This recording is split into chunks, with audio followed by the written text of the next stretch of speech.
还在喝呀？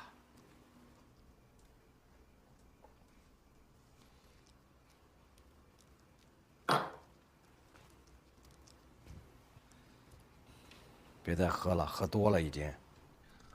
别管我，我现在不想看见你。凤凤，再怎么说，咱们都是父子，有什么事不能跟爸爸说吗？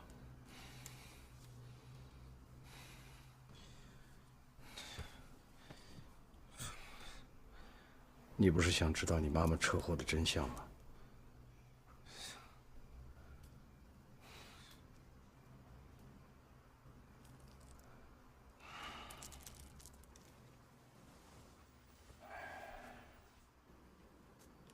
儿子，爸爸知道你是为情所困呐。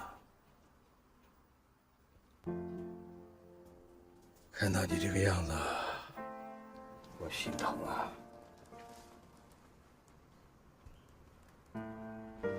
你知道吗？你从小到大都是爸爸的骄傲。你聪明、懂事、勤奋、做事稳当，这些都跟我特别像。可就有一件事你不像我，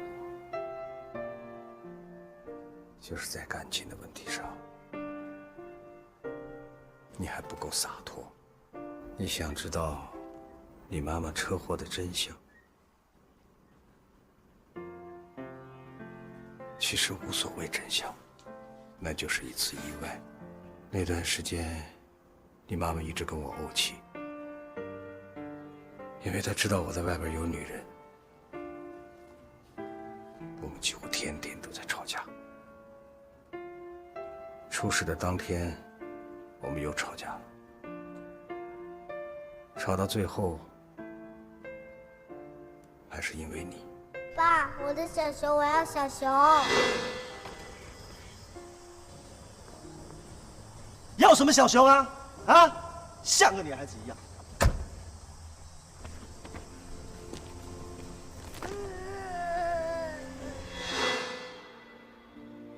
我答应你妈妈，跟那个女人分手，没想到事发当天，我刚把这件事处理完，就在回家的时候，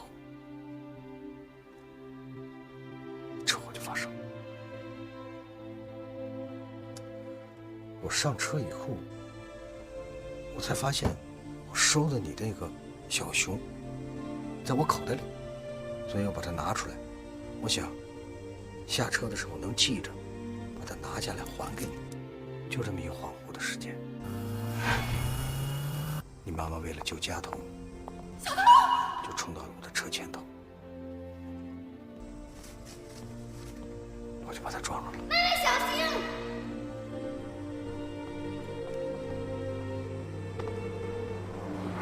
当时我全都是懵的，脑子里只想了一件事：你妈妈都这样了，我不能有事儿。我一旦有事儿，或者被警察抓去坐了牢，你怎么办？你那么小，谁来照顾你？你将来的日子怎么办？所以我就选择了逃离现场，之后我也没有报警。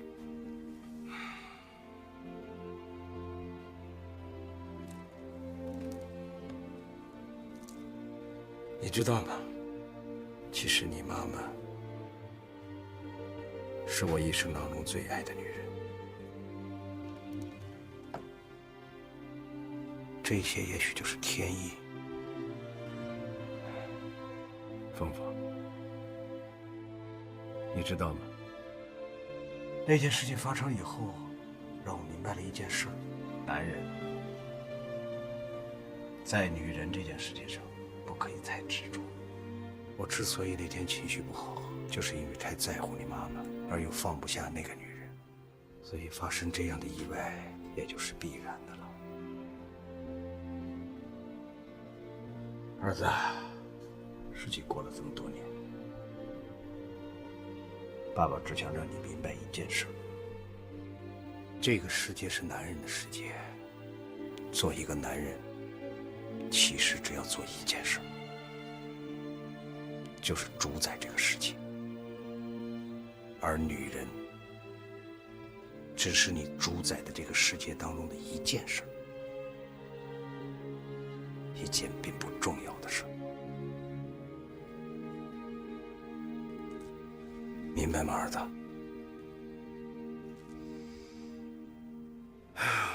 爸爸真希望你能在女人的这个事情上尽快的成熟起来。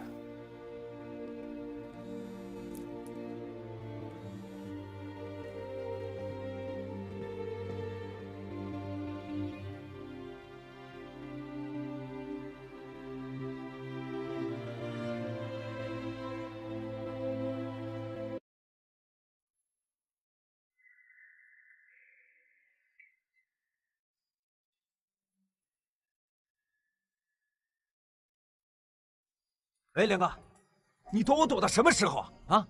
我告诉你啊，我生老三烂命一条，没时间跟你玩了。你现在不给我钱的话，我就不讲道理。你洗干净屁股，准备坐牢吧。尚三，要的是现金，而且那么多，我他妈得有时间筹备啊！你在哪儿？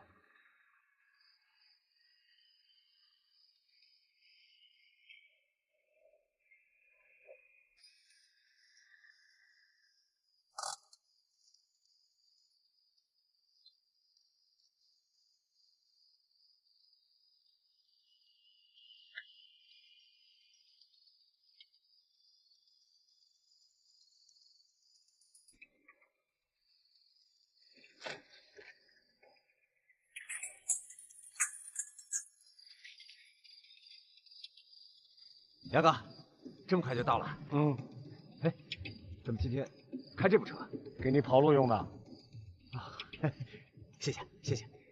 那个钱呢？看你急的。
完蛋！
梁冠良，你行啊，想杀我灭口？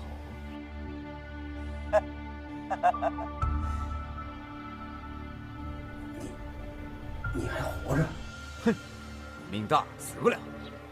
我说过，你要是敢整我，我就让你死得很难看。你等着吧。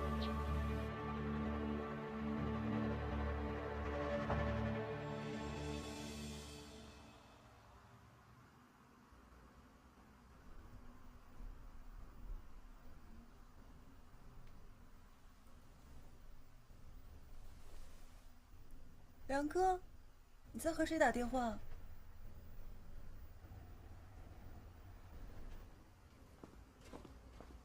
对不起，亲爱的，把你吵醒了。没事。你再睡会儿，我有个事要出去办一下，一会儿就回来，等着我啊。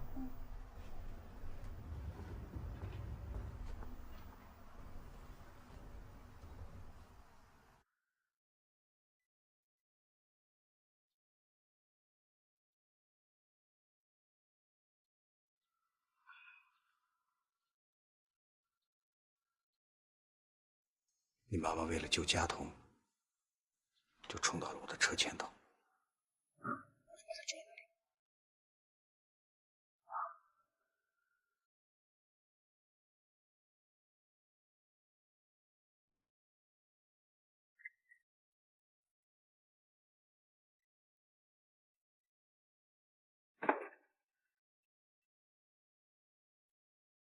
哎，夫妇，你昨天喝了那么多酒，不多睡会儿啊？我想要离开这个家，以后也不想再见到你。哎，来坐下说，坐下说。来，坐下说，别着急。什么事啊？你以为我真喝多了？你昨晚说的每句话，我都听得一清二楚。那你就应该理解，至少应该谅解你爸爸这些年的不容易。不容易。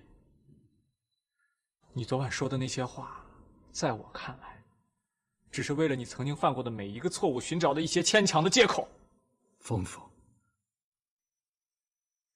爸爸现在所做的一切都是为了你的将来呀。为了我，别再拿我当成你完成所有欲望的借口了。你是我亲儿子，你妈妈走了以后，我含辛茹苦把你拉扯大。我省吃俭用，给别人低着头弯着腰打工挣钱，供你上学，供你到外国留学。你摸着你的良心想一想，你爸爸哪点对不住你？你告诉我，我该怎么做你才能谅解我？别在我面前演戏了，我不会再去追问你过去的所作所为。你过去做的每一件事情，我都不会再想知道。但是如果你还有良心的话，能不能再听我最后一句话？我和嘉豪走到今天这种水火不容的地步，完全都是因为我们的上一代，就是你们之间的恩怨导致的。如你所愿，月华现在已经被你挖空了，但是为什么你还要再霸占着总经理这个位置？我跟你说过，我已经准备撤了。那你为什么还不把月华的大权还给嘉浩？因为还不到时候。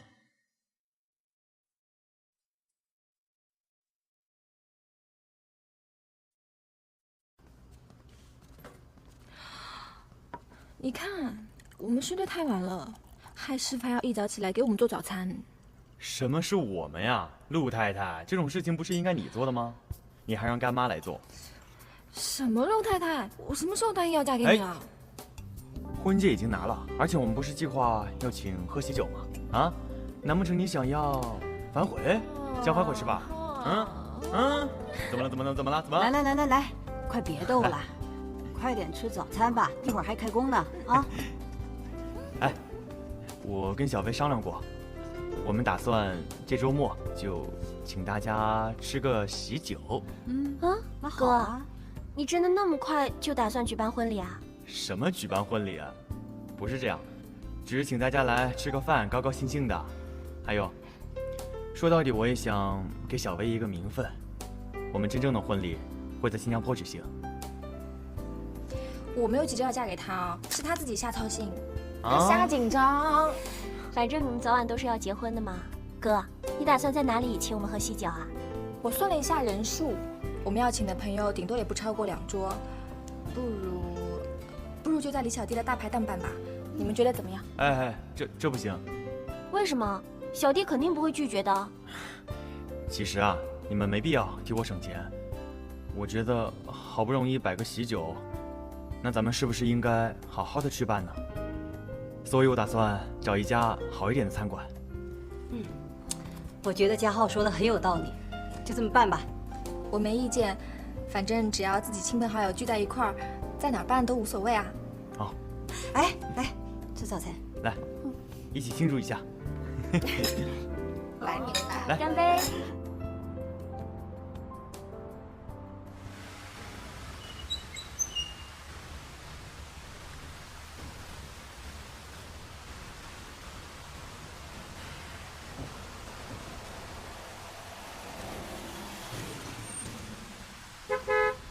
江浩，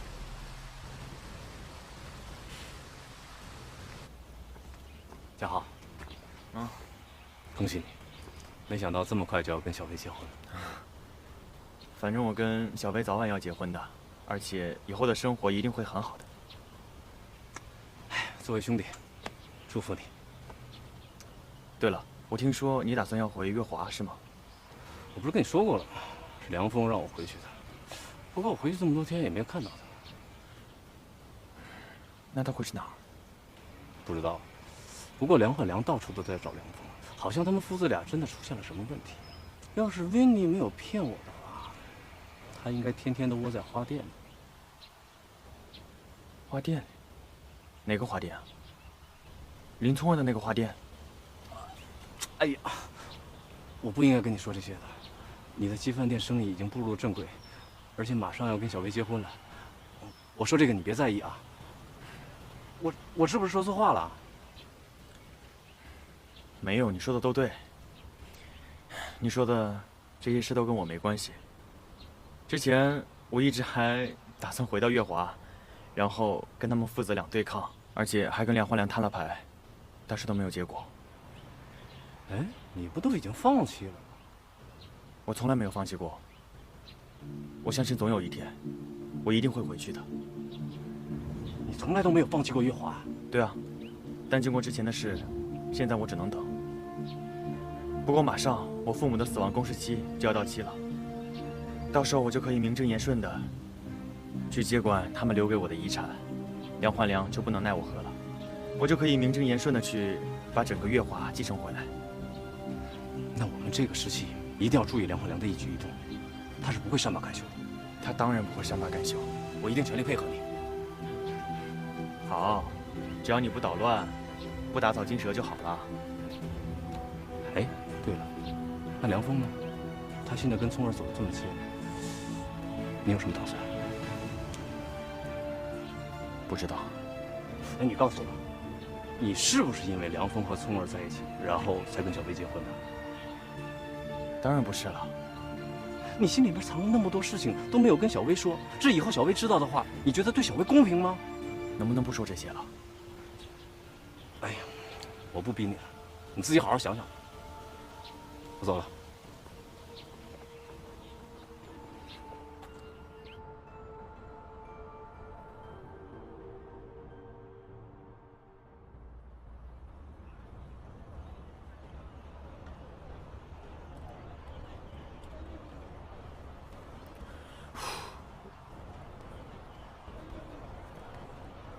你们怎么了？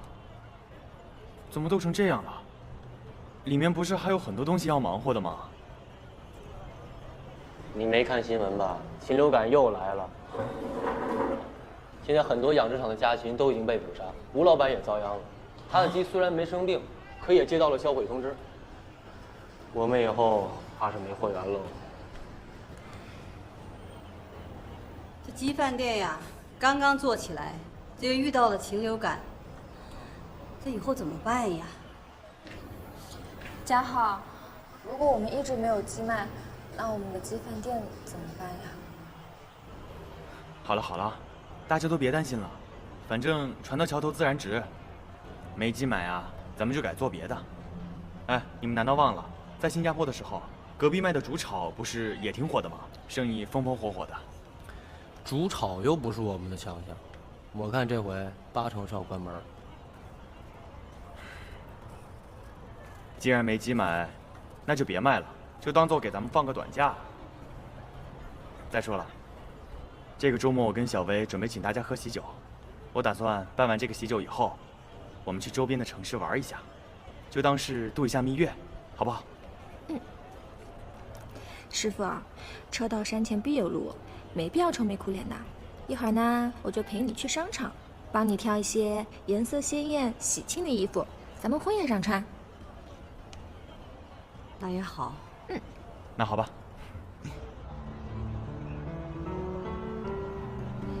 师傅，这里真热闹。等一下，隔壁啊还有一间很大的商场。喝完下午茶，我们再去逛。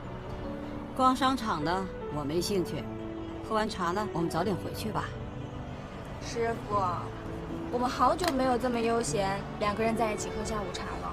这一段时间呀，你是忙里忙外，终于盼到家浩啊向你求婚，而且你们2个马上就要办喜酒了。我这个当师傅的呢，是从心里为你高兴。这一趟啊，我没有白来。师傅，我到现在都觉得好像做梦一样，幸福来得太突然了，我都不敢相信。那难道你现在对家浩还这么没信心啊？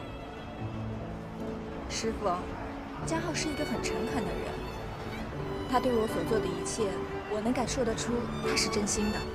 那既然这样，你还顾虑什么呢？就是他对人太好了。也许是我多想了，可是我觉得事情走到今天这一步，很多都是被我逼出来的。你为什么会这么想呢？啊？从家浩买戒指，到向我求婚，到他决定请喜酒，告诉所有的朋友，我觉得他所做的这一切，都想证明一件事情，就是他没有想着聪儿，他会一心一意对我好。那你是说他？我不知道，可是家浩一直对聪儿的情感，那是毋庸置疑的。师傅，以家浩的个性，他怎么可能那么轻易放弃旧情？小薇啊，你是认为家浩受刺激了，知道聪儿和那个梁峰在一起，所以啊，才会跟你马上结婚，是不是啊？我也搞不太清楚。可是，在新加坡的2年多里，我觉得家浩是只属于我一个人的。当时他无亲无故，就只有我们2家亲人。可是回到国内之后，他要顾虑的事情太多了。这里有他熟悉的朋友、亲人，还有他以前的女朋友。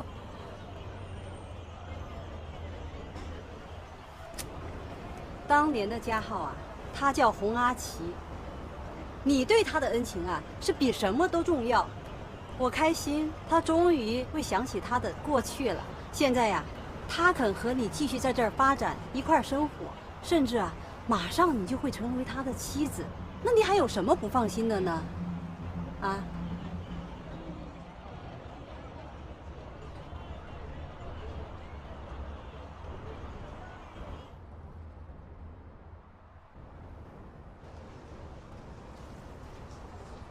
谢谢光临。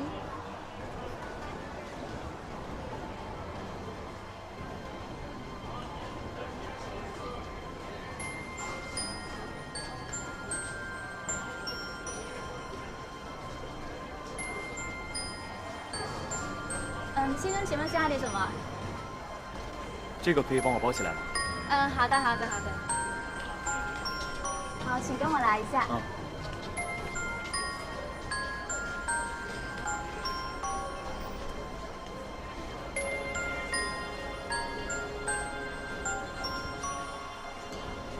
老同学，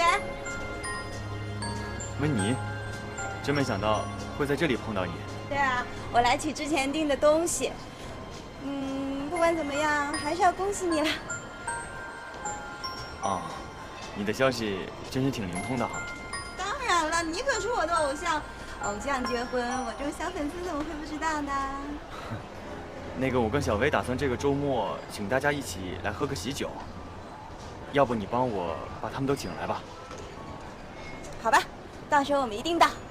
好。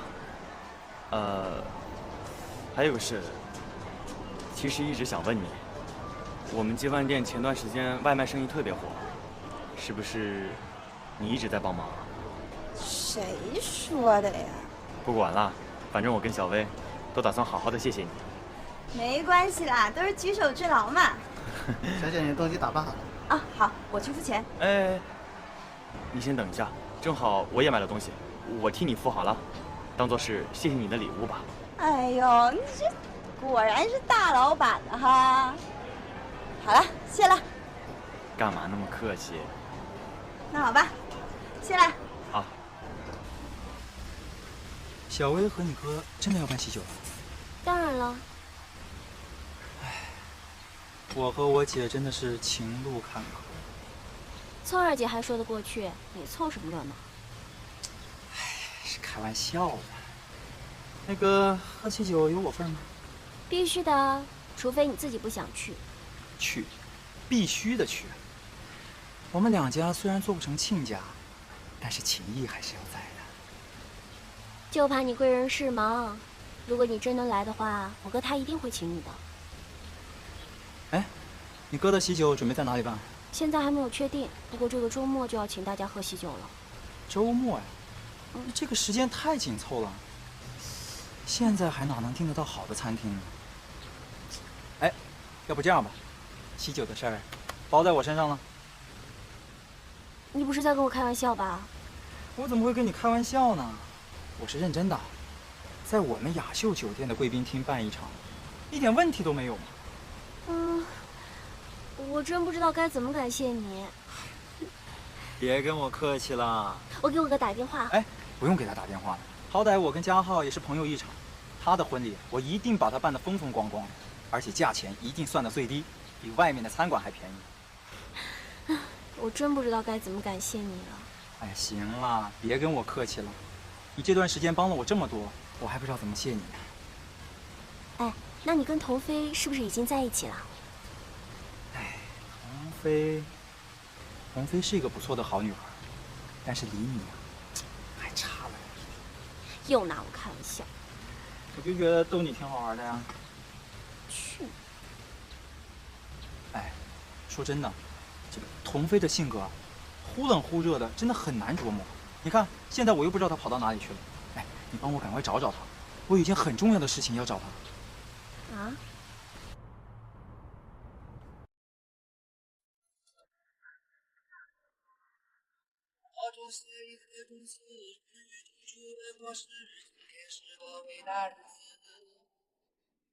摘下星星送给你，摘下月亮送给你，让它每天为你升起。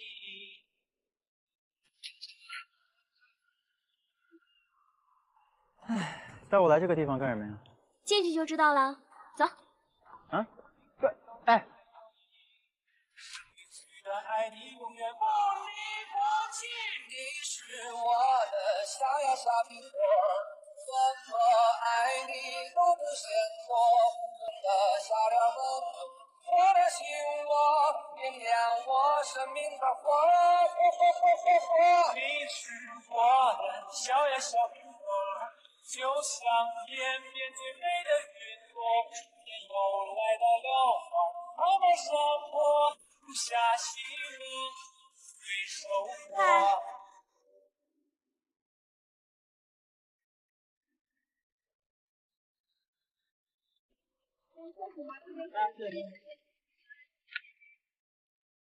你累不累啊？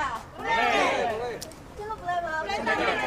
那一会儿我教你另一支舞蹈。好。那你先休息一下。好了，我的任务完成了，接下来的事情就靠你自己了。哎，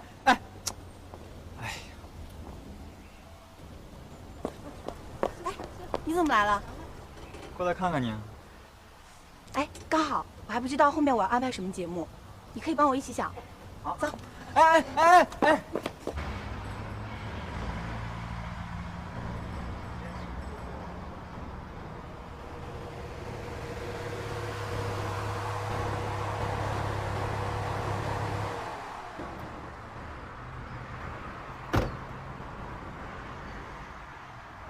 请吧。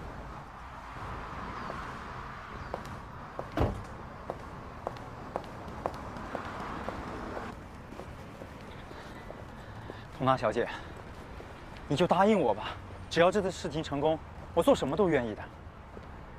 你以为你陪我做了次义工，我就好说话了？更何况我对你的提议一点兴趣都没有，更不想陪你去演戏。这怎么会是演戏呢？你做你自己，你顺便的配合我一下就好了。在美国，你不是跟我老爸很熟悉吗？我拜托你了，你去见他们一下好不好？我又没答应做你女朋友，更何况见家长。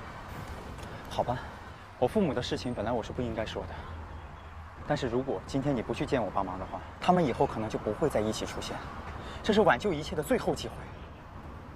什么意思？我妈要和我爸离婚了。如果今天我带你去见他们，他们肯定会一起出现。但是如果你今天不肯现身的话，他们连最后见面的机会都没有。你父母要离婚跟我有什么关系？如果他们真的要离婚，那今天就算我穿了婚纱去，他们也一样不会在一起。现在这样的家庭多了，基本都貌合神离，表面恩爱，背后却风波不断。这样的婚早离早好。什么叫做貌合神离？在我看来，他们还是很恩爱的。至于为什么走到现在这一步，我真的是一言难尽。童飞，我求求你了，去见他们一面好不好？那你能告诉我你父母离婚的原因吗？我真的不知道该怎么跟你说。在外人眼里，可能所有的人都觉得我们家幸福又美满，可是危机早就埋下了，因为我有一个同母异父的姐姐。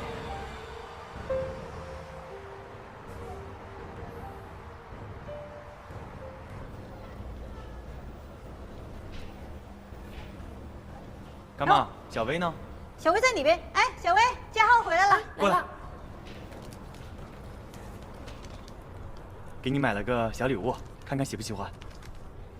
哎，今天是什么好日子呀？没什么呀，只是刚刚我经过精品店的时候看见它，我觉得你一定会喜欢。啊？为什么？因为这个招财猫，你一看见一定会很高兴啊。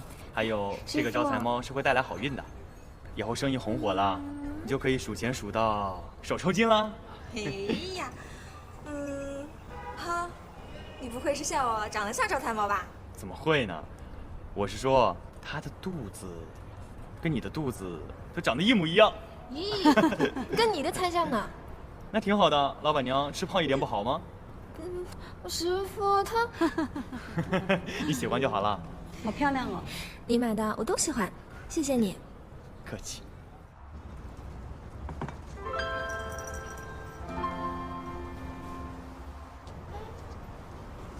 这招财猫啊！有了这个招财猫，我们店的生意以后肯定是红红火火的。嘿，好可爱呀！你买的，回头我把钱给你啊。不是，嘉浩买的。我买招财猫的时候遇见他，他硬是要帮我买单。怎么好意思让人家买单呢？他的鸡饭店刚刚开张，他们很不容易的。这有什么的？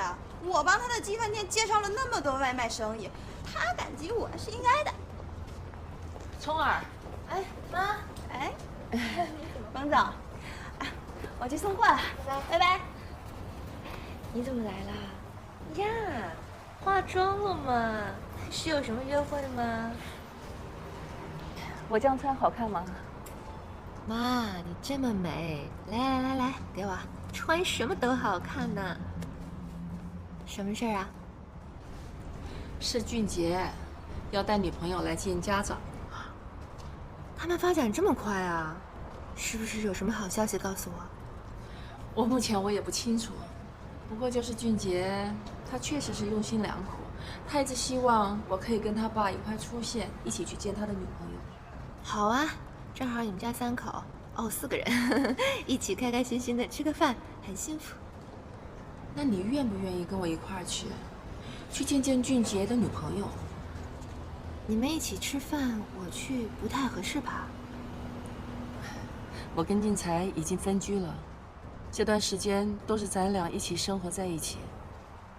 你要是能陪我去，我的心里也会比较踏实，而且你也可以给俊杰一点意见嘛。哎呀，妈妈，其他的事情呢，女儿都能答应你，但是就是这件事情，我觉得这是俊杰的一番心意，我们不能让他失望，对吗？你乖乖的去吃饭，不用考虑我，我自己一个在这儿挺好的，而且我在这儿会默默的为你们祝福。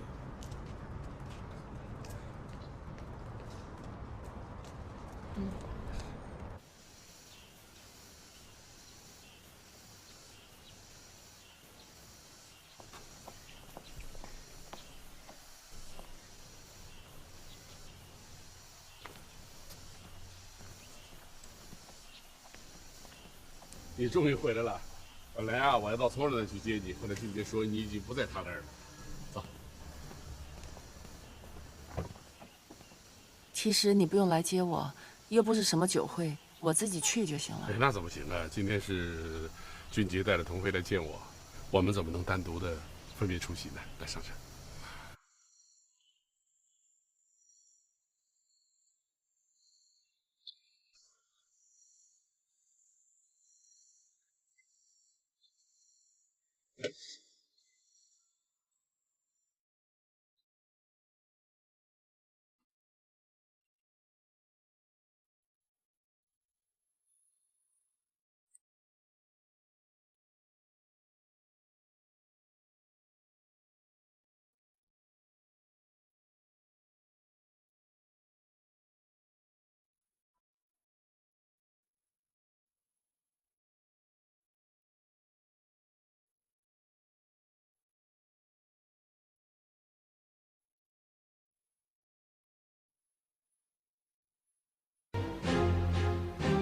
哎，这个人鬼鬼祟祟的，好像有情况。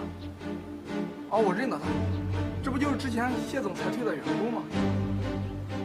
谢总有交代过我们，以后绝对不能让他再出现在我们这里。我盯着他，你赶紧向主任报告。好。看，爸妈都已经来了。爸妈，哎，不用我介绍了，我爸你应该很熟悉了。这是我的妈妈。叔叔阿姨好。童飞啊，我们好久没有见了啊！哎，坐，来坐。叔叔在美国的时候就一直跟我提起阿姨，说阿姨能干，人又亲切。今天终于见到面了。妈妈跟爸爸描述的有什么区别吗？我没想到阿姨居然这么漂亮，这么年轻。哎，你们母子俩走出去的话，一定很多人认为你们是姐弟吧？哎呀，这童飞真会说话，也说的你阿姨，这个这么开心。俊杰经常在我面前提到你，他说你是个不按牌理出牌的女孩，让他呀难以捉摸。没想到你还这么会说话，让人开心。俊杰，你得好好的跟童飞学习哦，学习看看怎么跟长辈相处。知道啦。俊杰啊，一定是把我说的像从外星球回来的一样。其实啊，我是看人的，人家怎么对我，我就怎么对别人。像叔叔和阿姨这么好的人，我就没有必要戴着面具了。真是个好女孩。王雅秀，杨静，你干什么？没你事。王雅秀，终于让我找到你了，今天我要让你得到报应。你自己做了贪污受贿的丑事儿，你还敢来这里兴师问罪？我要找你算账。既然你不给我活路，那咱们就一起死！嘿呀！放开我！放开我！别动！王雅秀，来人啊！放开我！保安！来人！保安！别动！放开我！王雅秀，我住！放了你！别动！干什么？别动！动！王雅秀，放开我！王雅秀，没事吧？哎，你受伤了？爸，没事吧？没事，怎么好的？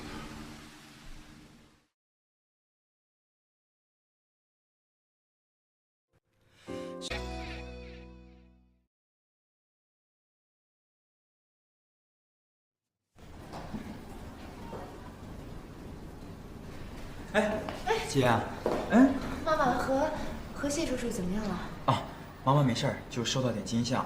但是老爸手受伤了，在缝针呢。怎么会这样呢？放心吧，以后不会再有这种事情。不好意思啊，这是我的女朋友童飞。哦，你好，你好，叫我聪儿。聪儿你好。老公啊，你这手还疼吗？啊，刚才他缝针的时候打了麻药，现在没什么感觉。相思，你千万不要再这样了，太危险了。那人他拿的可是刀呢，那是个凶器。他那一刀刺上来的时候，我都喘不过气来了。老婆，我都说过为了你我死都不怕，还怕这刀吗？这事过去就不要再去想它了。但是酒店的经营也是非常不容易的啊，员工多，人员素质都不一样，以后得注意啊。爸，是我没事吧？没事。啊，婷姐，以后酒店的事无论大小，你都要亲力亲为，不要再让你妈妈操心了。好吧，放心吧，我会注意。是，走，没事。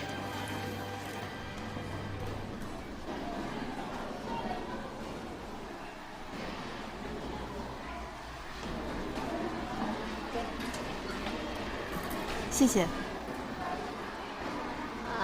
其实我应该跟你说一声抱歉的。俊杰带你去跟他的爸爸妈妈吃晚饭，但是没想到让你受到了惊吓。我确实被那一幕惊吓到了，不过俊杰他要保护我，显现了他的绅士风度。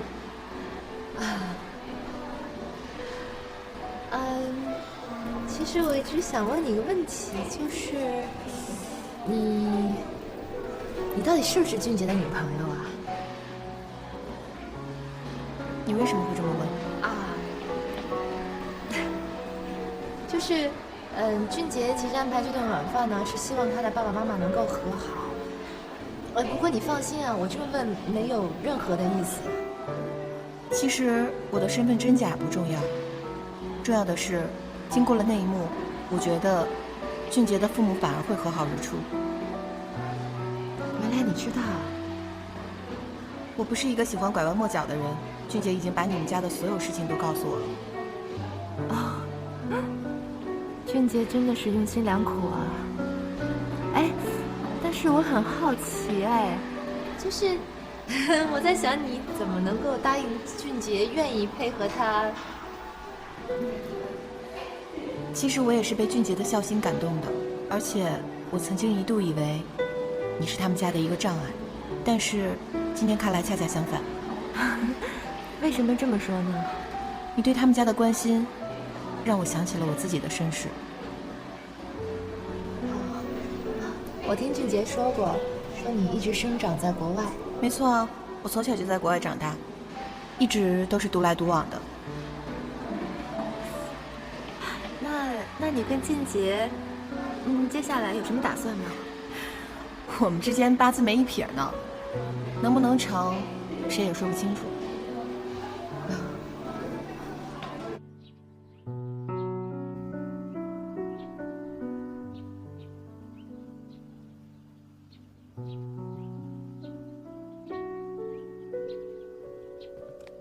爸，你醒了？哎，来，我来。你手好点了吗？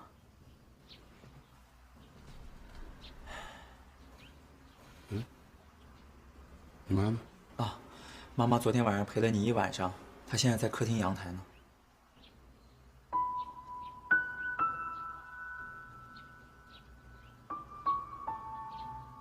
哎，爸，你要去哪里啊？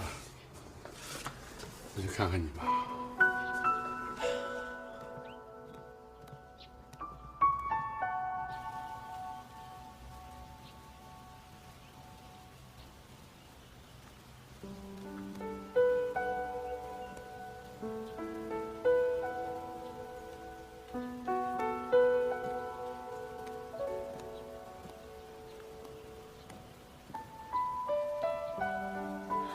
醒了？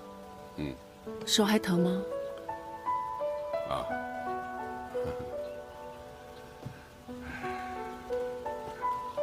俊杰啊，把那个财经记者要写你的事情全告诉我了。我现在终于明白了你过去承受的压力。这么大的事情，你为什么不找我商量一下？都过去了。当初我是想，事情是因我而起，我应该要自己来承担。再说，你人在美国，我又何必让你操心呢？亚秀啊，以后无论发生什么困难，我都愿意和你共同面对。你不是已经做了吗？昨天要不是你救了我，现在我应该躺在医院里。我是你丈夫嘛，保护你是应该的。啊，雅琪啊，我得告诉你一件事啊。嗯。我把美国的科技股份公司的股权呐，全部转让了。你怎么能这样？那是你一辈子的心血啊！是啊，最近一段时间我想了很多。你说人活一辈子赚了这么多钱，到底为什么？你看我这一辈子都在旅途上，来回的奔波，商场拼杀，是。确实获取巨额的利润，但是失去的呢？这么多年来，我们都是两地分居，多少个不眠之夜，我都是在孤独寂寞中度过。我还有多少个10年、20年供我挥霍？后来我想明白了，失去这个家，对于我来说就是世界末日。我决定回到这个家。回到你身边，陪伴着你共同走过我人生最后一段旅程。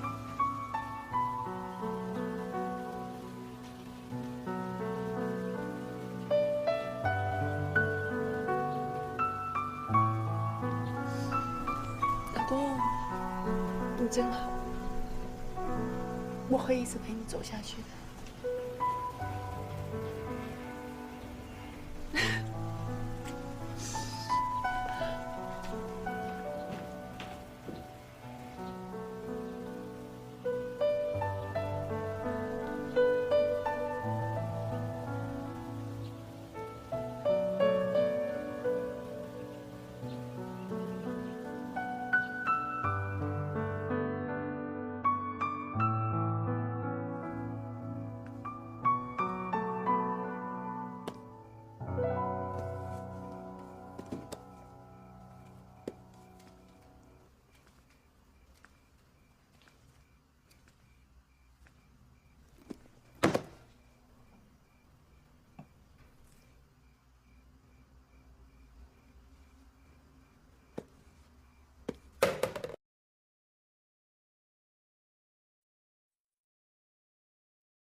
如你所愿，月华现在已经被你挖空了，但是为什么你还要再霸占着总经理这个位置？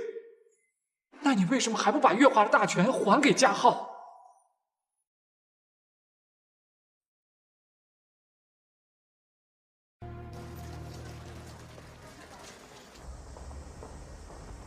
钟记者，梁总啊，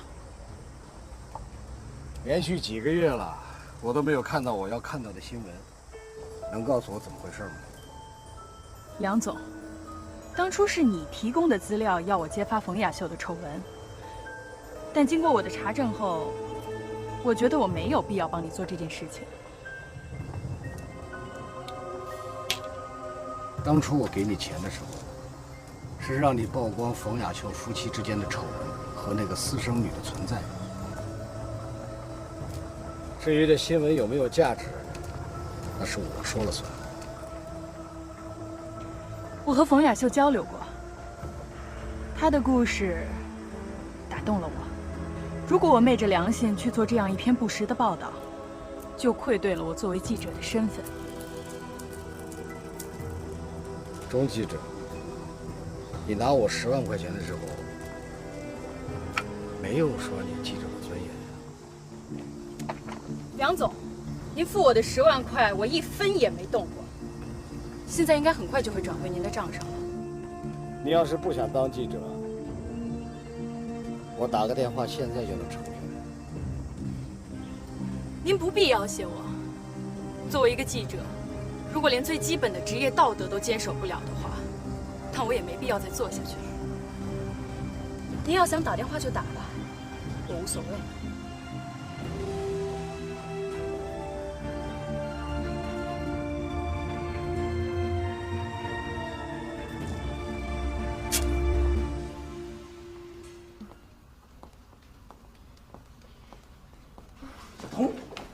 青山，你怎么来了？一起吃午餐啊？我今天会特别的忙，我要到每一个楼层去点货。哎，好吧。哎，对了，小弟说他哪能承办家豪的婚礼？你们这些做兄弟的对我哥的心意，他一定会特别感动。不过呢，我已经跟俊杰商量好了，他答应在雅秀酒店腾出一个贵宾厅给他们办喜酒。这个谢俊杰现在怎么对家豪这么好？那好歹他们也是朋友一场，更何况俊杰也欠我一个人情。哎呀，反正在贵宾厅办总比在外面体面嘛，是不是啊？那倒也是。我自己去吃饭了啊。好乖，快去吃吧，拜拜。拜拜。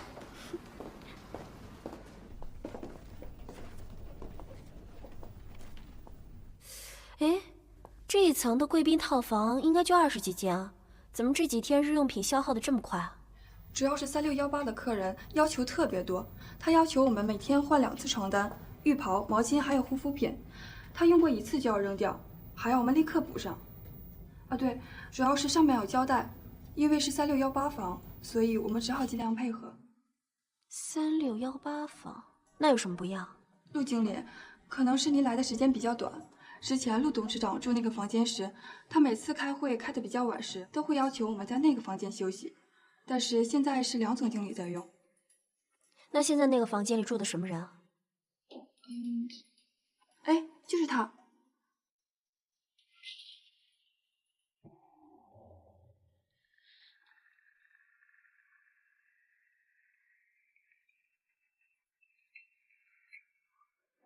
喂，俊杰啊，你到了。不好意思啊，我刚才有个视频会议耽误了一下，我现在就过去。嗯，拜拜。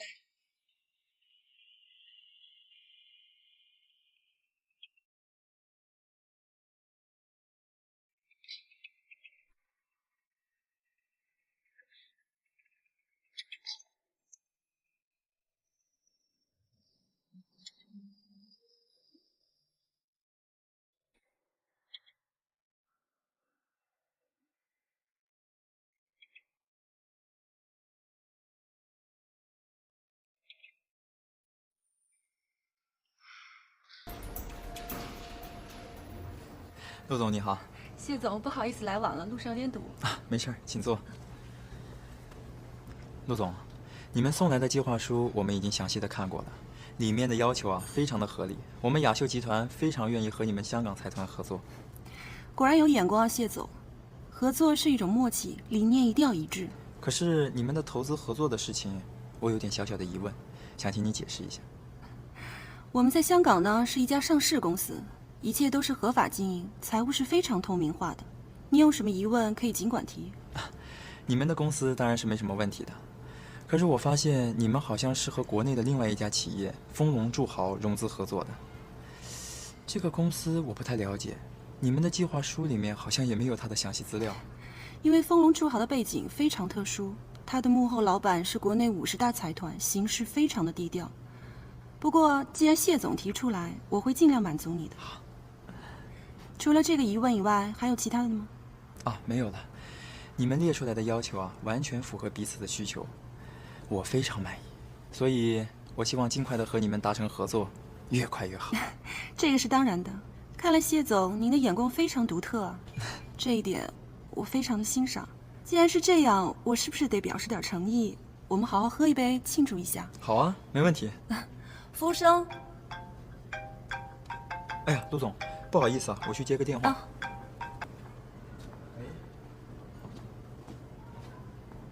喂，小童，你哥的事情啊，我已经吩咐人做好了。哎呀，我不是要问我哥酒席的事，我是想问你现在正在跟谁开会啊？我和客户谈事情呢，马上就要成功了呢。这个女的是不是叫陆瑶？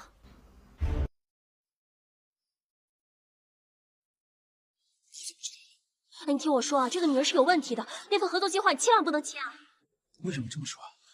因为我刚才看见这个女人从我们酒店离开，她就住在我们月华的酒店套房，肯定跟梁焕良有不寻常的关系，千万不能中计了。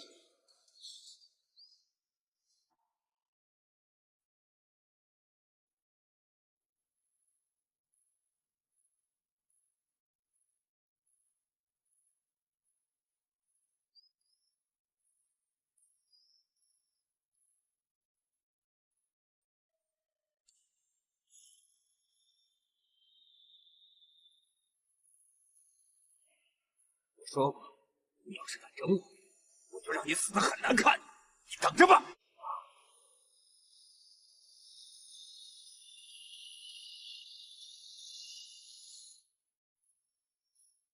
梁哥，你回来了。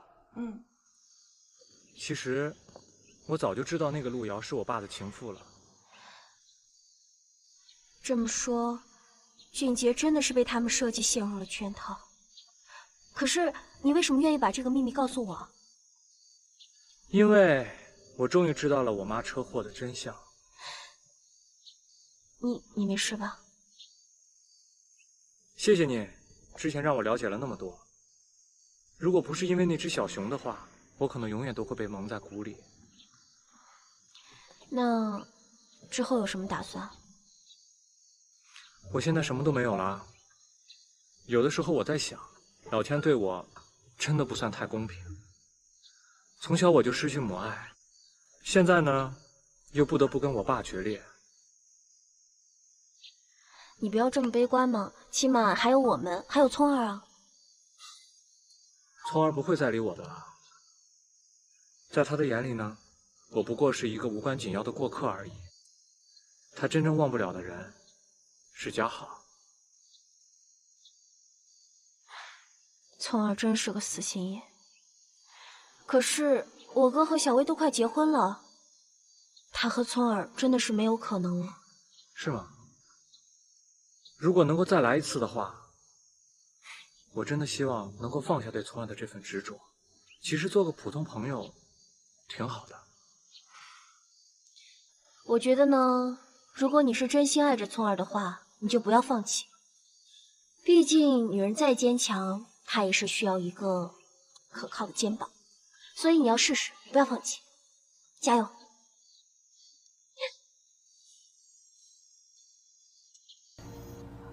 为什么给我请保镖？我不想那么受人瞩目。有人是守在你跟前儿，我放心。你是不是在监视我？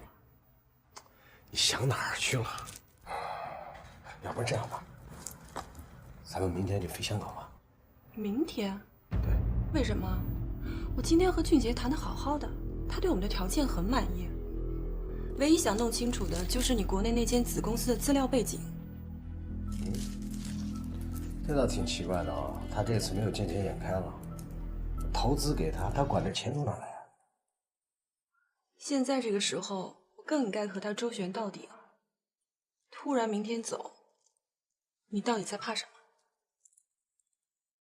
瑶瑶，我这么跟你说吧，这些年是是非非的，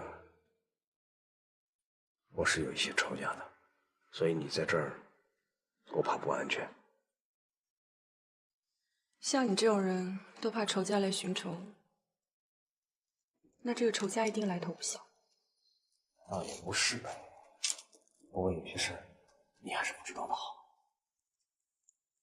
你跟我说实话，是不是你儿子不高兴我们在一起，所以你千方百计的想让我走？哎呀，瑶瑶，这事儿跟梁峰一点关系都没有。我跟你说实话吧，我最近听到一些风声，我也觉得你再留在这儿真的是不安全。说到底，你就是想让我走，心里想什么我也不知道，我也不想知道。你放心，等事情办完，拿到该属于我的钱，我就去美国。瑶瑶，瑶瑶，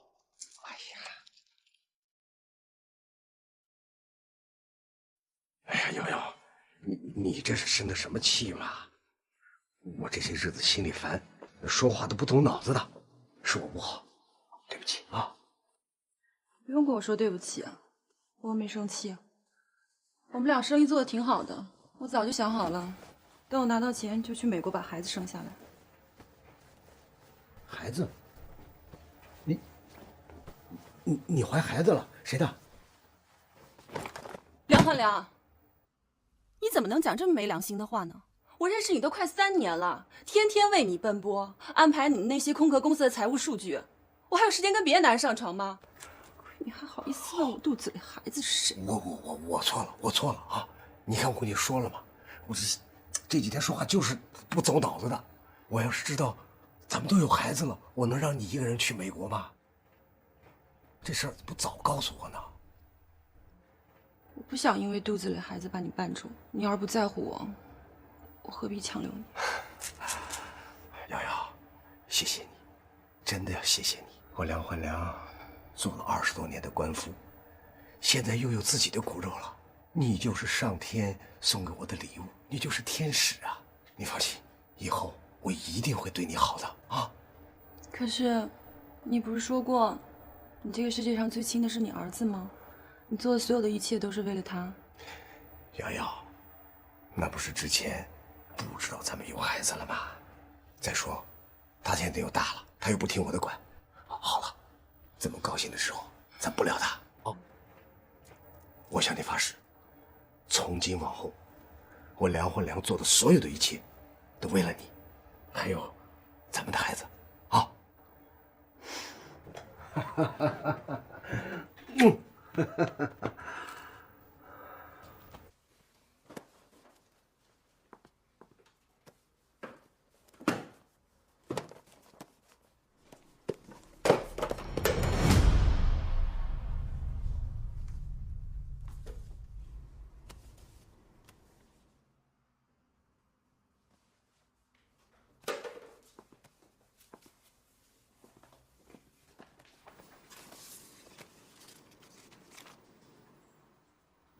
授权书。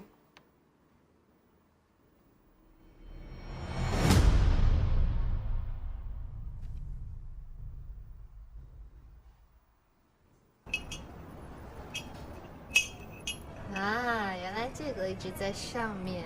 现在你会不会觉得舒服一点？聪儿，我不是来烦你的，说完几句话我就走。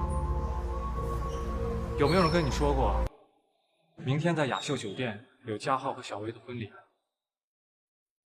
这个好像跟我没关系吧？是这样，佳彤跟我说，明天他请的客人也不多，我怕婚礼现场人也坐不满，所以就想问你，愿不愿意和我一起去喝他们的喜酒？他们没有邀请我。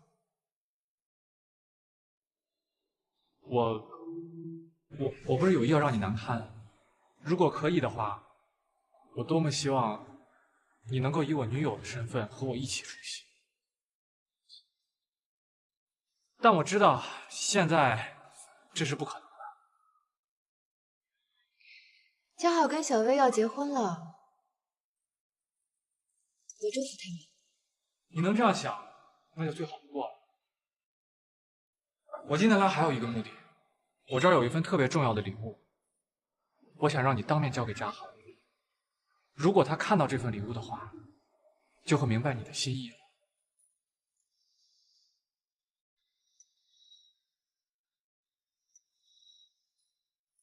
我？你要不要看一下里面是什么？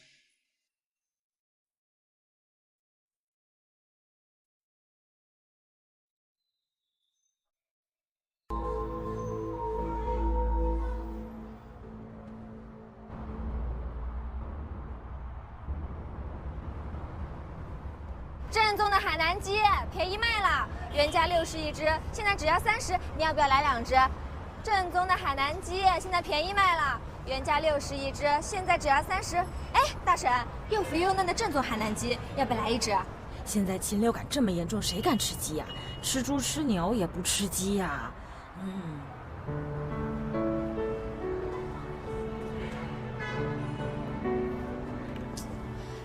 正宗。小薇啊，别叫了，反正没有人买，就别卖了。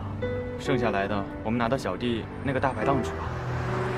这些鸡很健康的，而且都是你辛辛苦苦做的，我们都已经廉价卖了，为什么还是没有人买？大家都很注重健康的，新闻里说什么禽流感，谁敢买呀？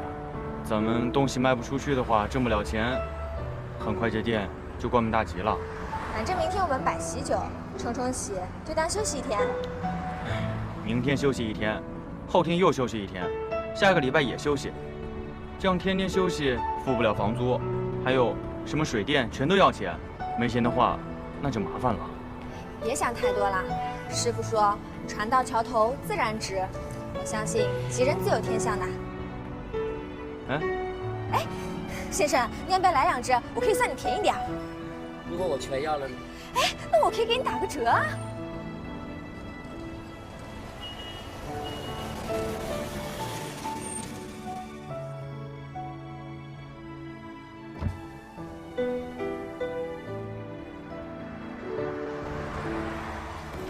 就这些啊，5块钱4只，卖不卖？10块钱。不卖不卖，太少了啦，亏本。嘉浩算了，先生，50块3只，要不要？好吧。嘉浩，你给他打包吧。真的卖给他呀？算了。原来他们还没关门啊。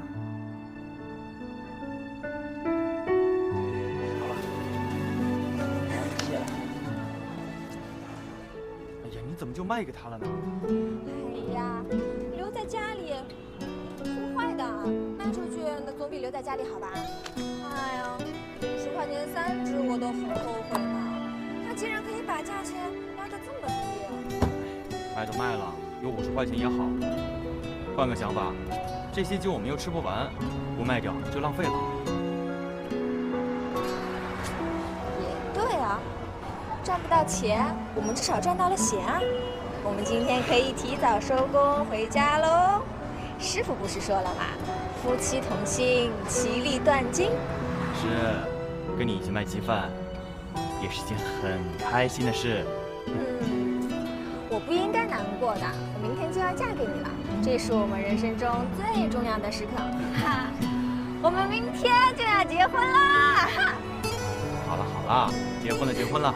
快点收拾东西了，来，这个拿着。走吧。袋子别忘了收。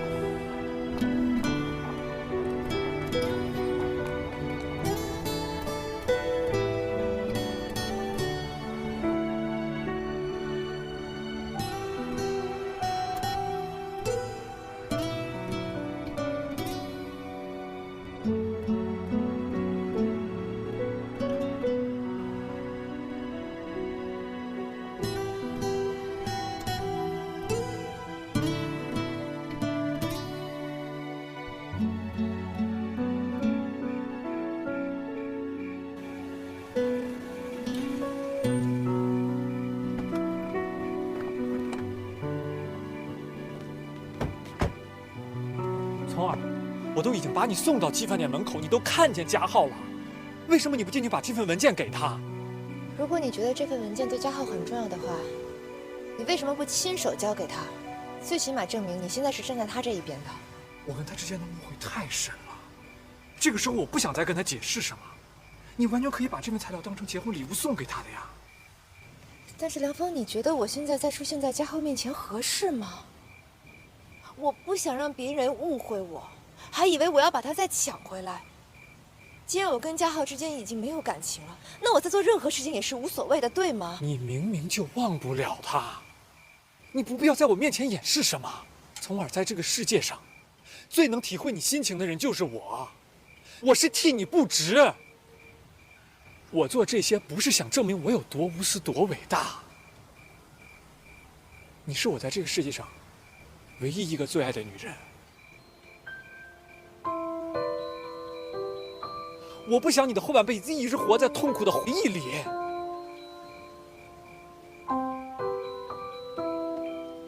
拿着。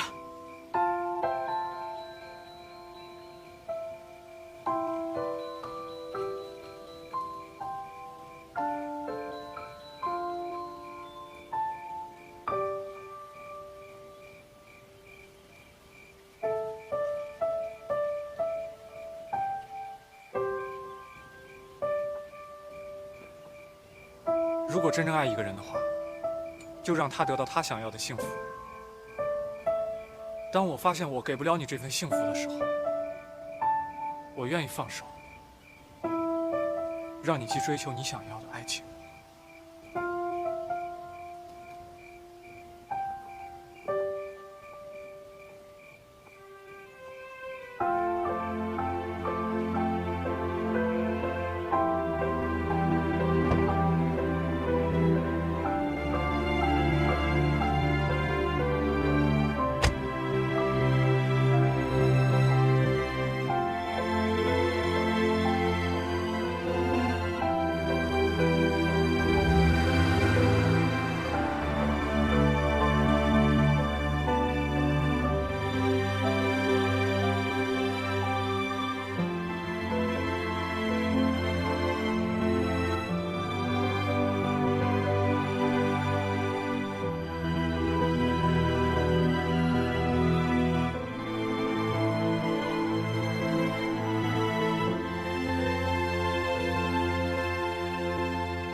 我明天就要嫁给你了，这也是我们人生中最重要的时刻。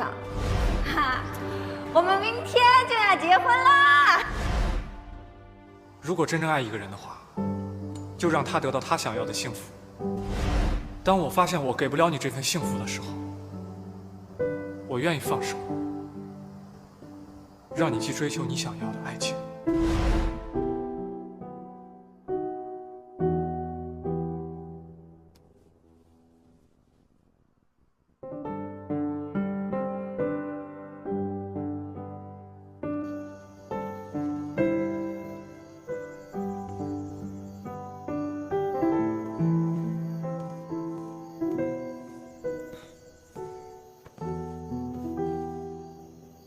怎么了？怎么跑出来了？啊，我想出来吹吹风啊。吹吹风也不约我呀，我也想约你一起出来吹吹风啊。我们就要摆酒席啦，可是有件事呢，我一直没告诉你。什么事啊？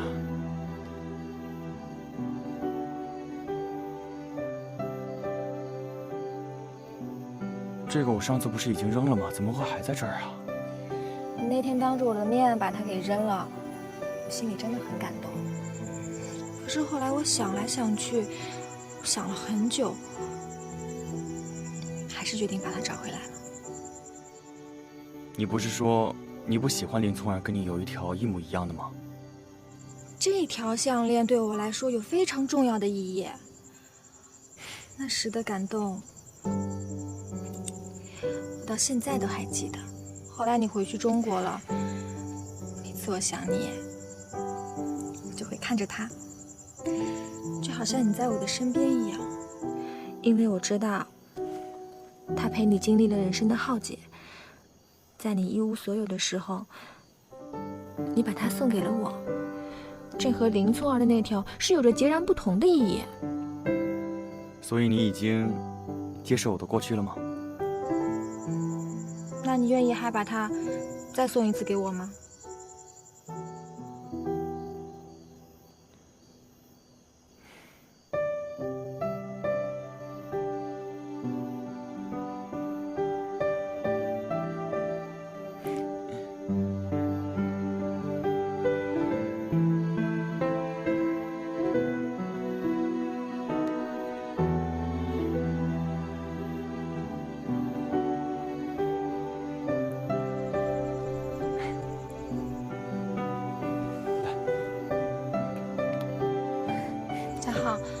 我们要永远在一起，就像这条项链一样。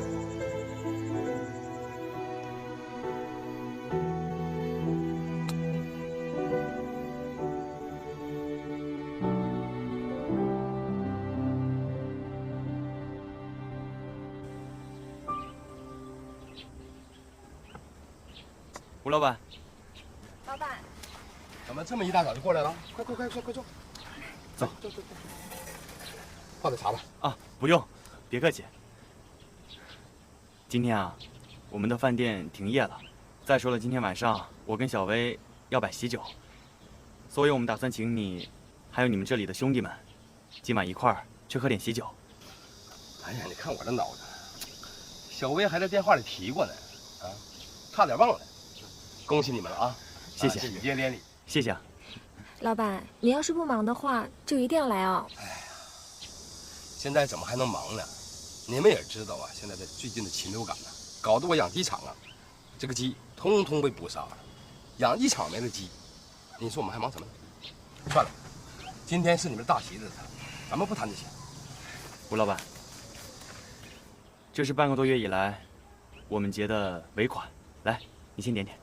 这次啊，你们鸡饭店也受到了影响啊，现在要办婚宴，正是用钱的时候啊，结款呢也未必急于这一时吧。哎，你别这样，该结的总得结，大家都不容易，赶紧的拿着。对啊，以前你对我们这么信任，都允许我们月底才结款。是啊。现在我们的饭店虽然停业了，怎么好意思再拖延您的尾款呢？有缘者有信的人一定会成功的，我谢谢你们了啊，也祝福你们。开门做生意啊，难免会受到挫折的。你们还年轻啊，哪怕是鸡饭店开不了了，咱们还可以一样做别的嘛。对了，你们下一步有什么打算吗？刚才养鸡场的吴老板说的也没错，我们是该计划一下下一步的打算了。可是，我们除了可以卖海南鸡饭之外，还能做什么呀？虽然现在我们鸡饭不能卖了，但是我们可以卖别的小吃啊。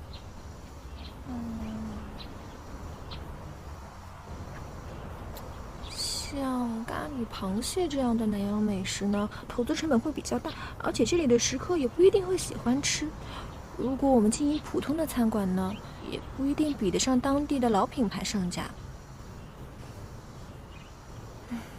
我当时和商铺的老板签了1年的合约呢，租金都给了半年。如果我们找不到可以做的项目的话，恐怕只能提前退租了。担心那么多干嘛呀？干妈之前不是说了吗？大难不死，必有后福。而且，我还有这么能干的一个贤内助帮我担心那么多干嘛？这么有自信啊？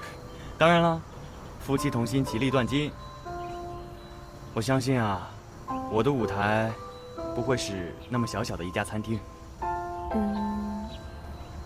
你是说，你还会重新执掌你父母的产业？我觉得现在只是个过渡，等到我把这酒店的主导权夺回来以后，我想我们就没有必要担心那么多了。是吗？怎么了？没什么。你是不是有什么事情担心啊？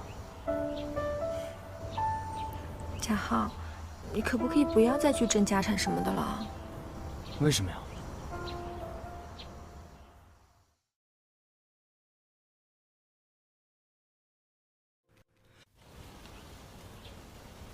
怎么了？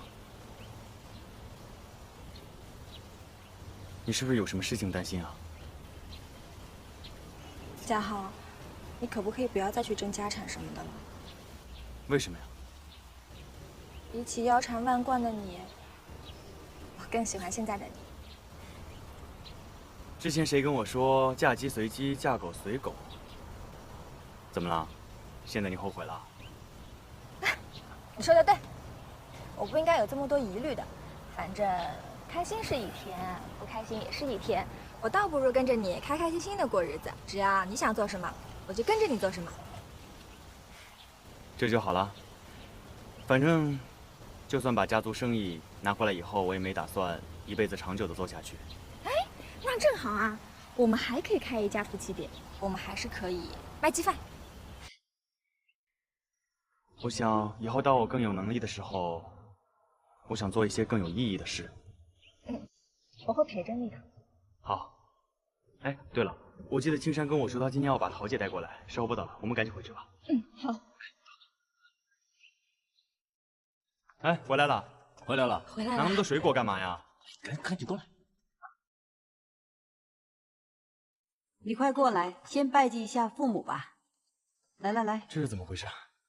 这是陈阿姨的主意，法院马上就要下达父母的死亡通知了。阿姨觉得我们是时候祭拜一下爸爸妈妈了。嘉浩，你和小薇啊要结婚了，就先拜祭一下你们的爸爸妈妈吧。啊，来来来，小薇。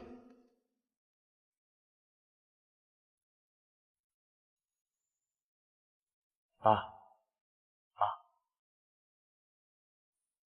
我回来了。我把小薇也带来，给你们一块磕头。可惜啊，在你们有生之年，没有见到我结婚。但是现在我要成家了，我答应你们，以后不管怎么样，我都会好好的去对小薇，还有我们的子女，还有小童。你们在天之灵，安息吧。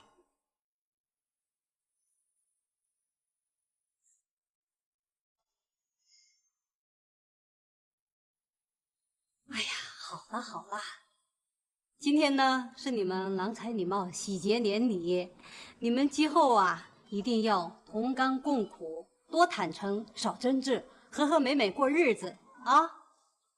哦，对了，你们两个商量过没有？打算把那个鸡饭店怎么处置啊？我想这禽流感应该不会那么快过去，所以啊，我们打算结完婚以后就回去把鸡饭店关掉，剩下半年的租金看看能不能开个什么别的店吧。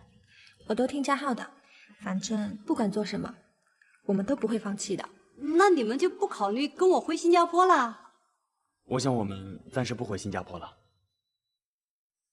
虽然留在这儿，小薇她一定会跟我吃苦，但是我想这家店是她付出很多心血才弄出来的，所以我觉得我们还是不走了。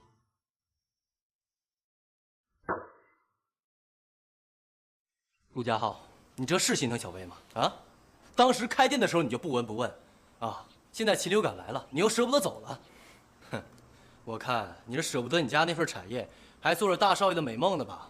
是。我想大家听清楚，我的父母他们死得不明不白，我们的家业现在还被别人霸占着，所以，我跟小薇结婚是一回事，但是我夺回家业就是另外一回事，不能混为一谈。对，这也不能怪嘉浩啊。你看，狐狸尾巴露出来了吧？我看你结婚是假，拖延时日是真。小薇，这种男人不可信，你不要再犯糊涂了。师兄，王四。哥，你看你啊，说什么呢？我说错了吗？我，你们其实心里都明白，就是不敢说出来罢了。我又不怕他，有什么就说什么喽。哼，省得憋在心里难受。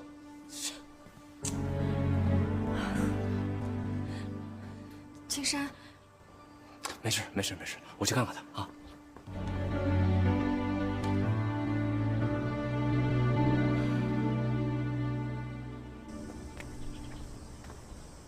哎，别不高兴了。王森的话听听就算了，别往心里去。说真的，我没有不高兴，我也不是冲着王森，只是刚刚我看到我爸妈的遗像，让我想起了之前在巴厘岛发生的那一切。我到现在还没有抓到真正的凶手，我觉得我真有点对不起他们。我理解你，你心里那么多难处，又不能跟小薇说。对啊，我刚刚不应该那么冲动，那么不给小薇面子。哎，你们聊。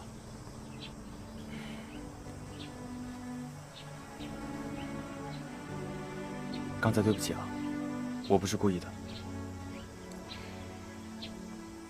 你也别不开心了，师父和师兄呢，也是为了我们好。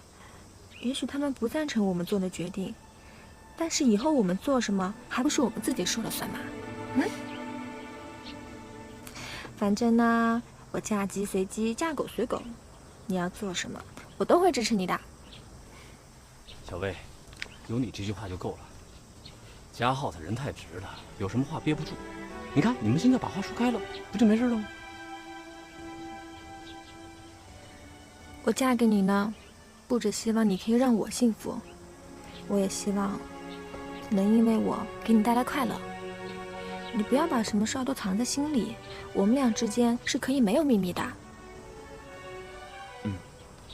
知道了。对不起啊，我真的是一个不擅长用语言来表达自己的人，但是我会用我的行动来让你知道我是多么爱你。那我先进去看看师傅了。我马上过去啊。哎呀，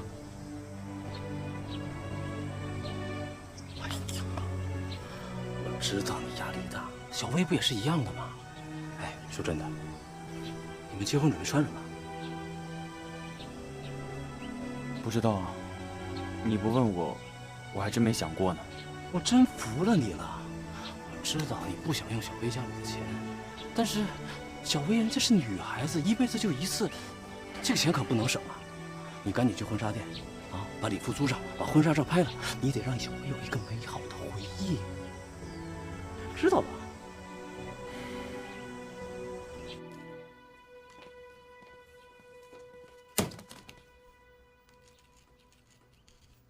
对不起，师傅，我今天不该来。你来是没有错，但我就不明白了啊，为什么好端端的拜祭祖先，你要讲那么伤人的话？你害得小薇和嘉浩啊都不开心。是，小薇和嘉浩要办喜酒，我不应该说扫兴的话。可禽流感确实来了呀，那鸡饭店早晚要关门的。我说的是实话，是我有错吗？而且我让小薇和嘉浩回新加坡重新发展，我这也是为他们好啊。你为他们好，那我还不知道啊！从你跟小薇来到这里以后，你的心里一直都不舒服，你压抑着情绪。哦，现在小薇和嘉浩他们要结婚了啊，那别人不知道，我还不知道吗？啊，你心里的那个醋坛子，你全部打翻了。师傅，你说什么呢？这么些年啊，你和你的师兄妹在一起，你们哪一个的心是瞒得住我呀？啊，你喜欢小薇，那是大家都知道的。那可是小薇她不喜欢你呀，你也没有必要猜上人家呀。我什么我？师兄，你今天也太……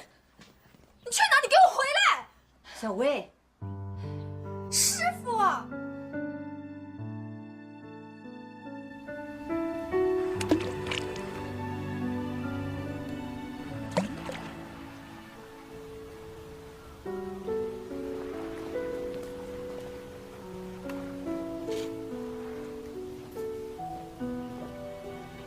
我就知道你躲在这儿。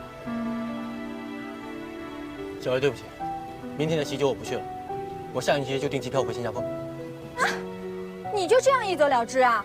那明天我和嘉浩办的喜酒还会开心吗？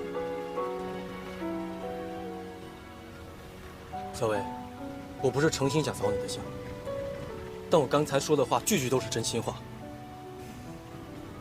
师兄，我知道你做的一切都是为我好，你是怕我一个人在这边受委屈。我也跟你一样啊，我也想嘉浩跟我们一块回去，可是你也明白啊，现在的情况那是不可能的。你认为陆家浩还有本事，还有能力拿回月华酒店吗？他现在白天黑夜的在鸡饭店当苦工，你这么跟他一起奋斗下去有前途吗？我知道你喜欢陆家浩，但是你要想清楚，他和林聪儿之间仍然有扯不清的关系。他现在匆匆忙忙的要办喜酒，跟你求婚，这里边到底有多少是真心的？你想过没有？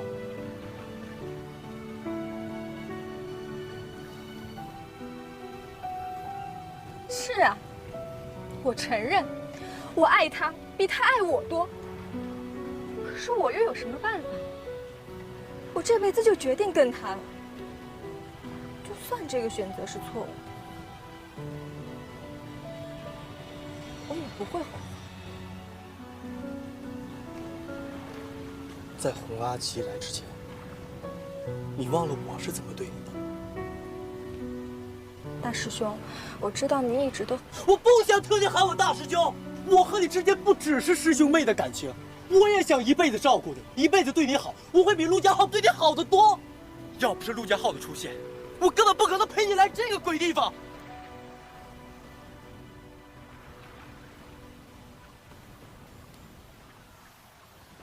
你为什么这么傻呀？我跟你说过了，在感情上我们不适合。对，我傻，我是傻，而且傻得出奇。但是我再傻也没有你傻。我现在明白了，放手。但我还是舍不得你，我还是不忍心看你受委屈。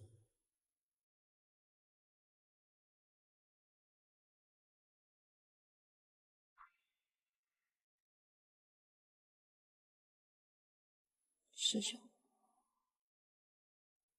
我对不起你。该说对不起的是我，我不应该在这个时候还泼你冷水。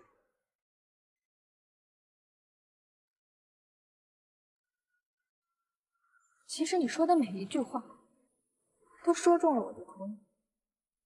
也许在这个世界上，最了解我的人，就是你。这么多年的师兄不是白当的。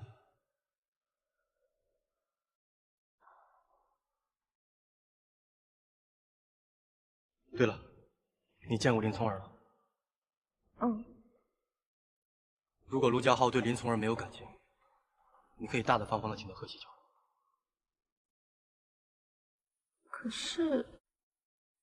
可是家浩没说要请林从儿啊，而且请前女友来参加婚礼，是要示威吗？就算是又怎么样？重要的是你可以看陆家浩对林从儿的态度。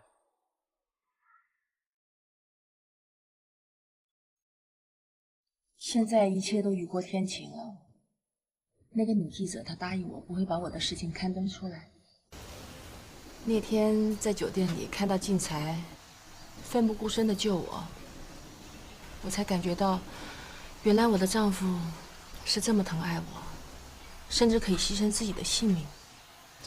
之前我还跟他提要离婚，真是太绝情了。幸好他们父子俩能体谅我。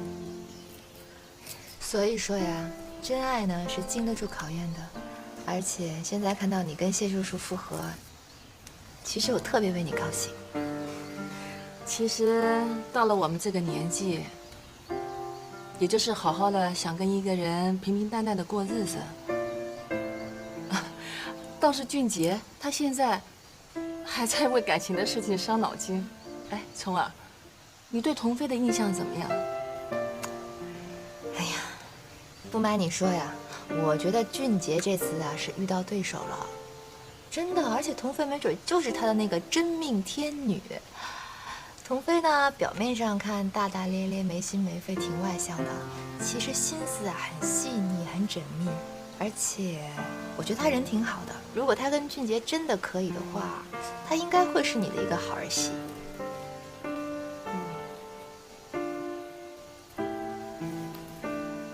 聪儿，其实我现在最担心的就是你的感情归宿了。陆家浩要结婚了，你知道吗？俊杰已经答应提供贵宾厅给他办酒席了。我知道。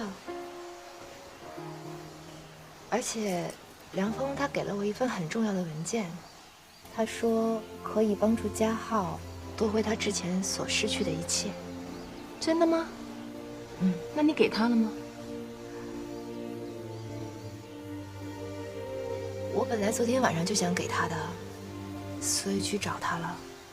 但是当我看到他跟他现在的未婚妻在一起的时候，其实骂我很没用的，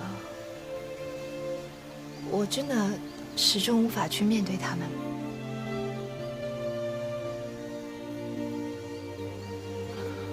难不成你是想用这份文件去挽回你跟家浩的感情？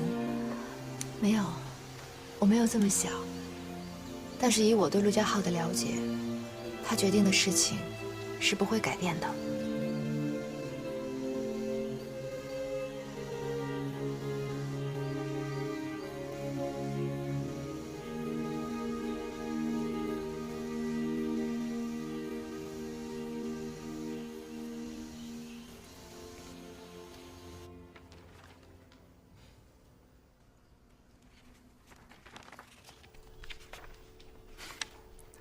陆总的效率可真够高的，这么快就把合约给拟好了。我这人喜欢速战速决，明天我还得回香港，如果没有什么问题的话，我们是不是应该尽快签约？好的，就听你的。但是我们一直都在谈工作，今天我们坐下来好好吃顿饭，我做东。好啊。对不起，我来晚了。哎，我给你介绍一下陆总，这是我的一个好朋友。我们见过。你到了，不好意思啊，我刚才有个视频会议耽误了一下。你是月华的员工？不算是，不过我对陆总的印象十分深刻。他就住在我们月华的酒店，你说巧不巧？哦，不过那有什么奇怪的呢？众所周知，那个房间是梁焕良长期包下来的房间。可见你们的关系不简单啊。想必丰隆住豪也是他幕后操作开的子公司吧？你到底谁啊？敢在这里胡说八道？我是月华酒店创始人陆天明的女儿，我叫陆佳彤。不会的，他怎么能容你在这监控一切？陆总，如果你的背后是梁焕良在给你撑腰的话，那么麻烦你通知他一声，让他亲自来一趟，我们一起签约嘛。原来你们两个串通好了耍我，哼，算你狠。行，我们的合作计划到此为止。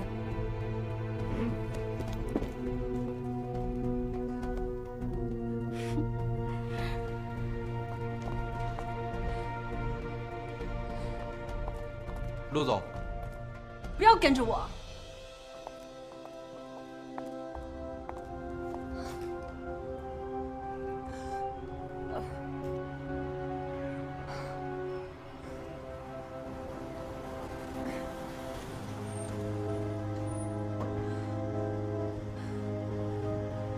亲爱的，怎么了？我给你派的人呢？走，送你去医院，快！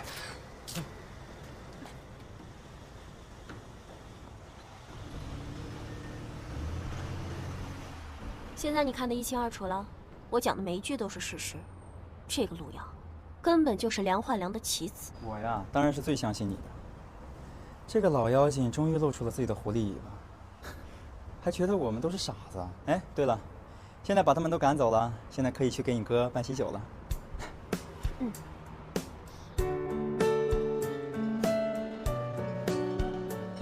这些会场这些布置，你一定要给我用最好的东西，知道没有？啊，还有啊，餐具啊、酒杯啊什么的，全部最好的。啊？可是费用，钱不用担心，全部记到我账上。好，明白。啊。哎，嘉浩。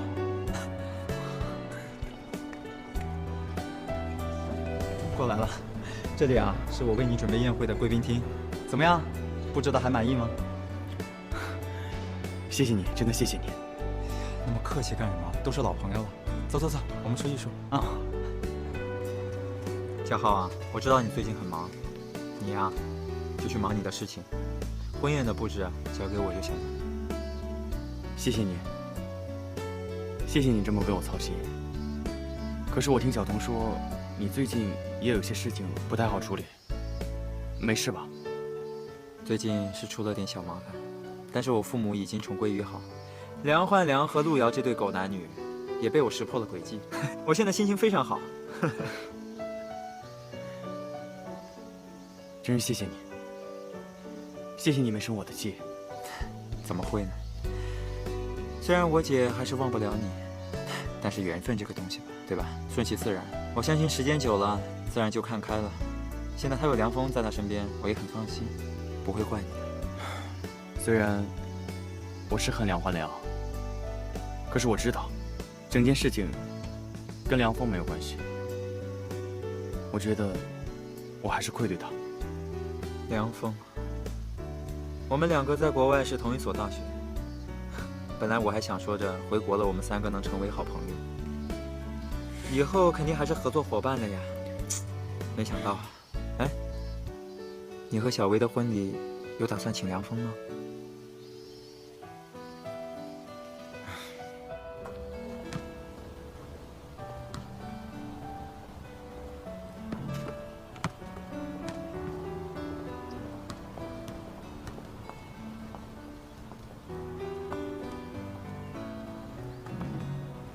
梁峰，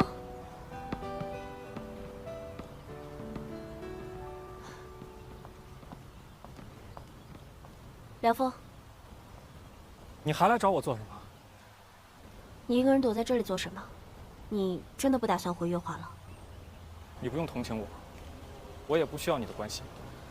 有些事情我知道你已经不感兴趣了，但是我还是想告诉你，你爸的确跟陆瑶联手了，他们设下圈套，想要控制雅秀集团，最终的目的就是想要搞垮冯雅秀母子俩。你不要再跟我讲这些事情，我听到只会觉得很恶心。我知道你和你爸已经翻脸了，但是你们毕竟父子一场，有些事情该面对还是要面对。陆瑶这个女人的来历，你清楚吗？不知道。我爸他自以为聪明，觉得可以控制那个女人，可结果呢，还不是被他迷得晕头转向的。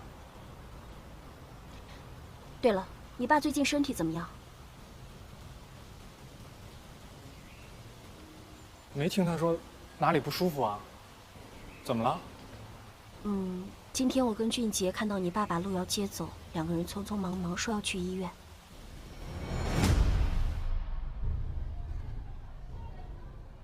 感觉好点了吗？大夫一会儿就来啊。我知道你身体不舒服，可你也不能不理我嘛，是吧？大夫，他情况怎么样？孕期的前3个月呢，需要特别当心。她刚刚只是受了点刺激，但是胎儿没什么影响，一切指标呢都还算是正常。可是大人有点心跳过速，血压有点偏高。为了慎重起见呢，我建议你们留院观察1天。如果没什么状况的话，明天就可以出院了。哎，好，谢谢。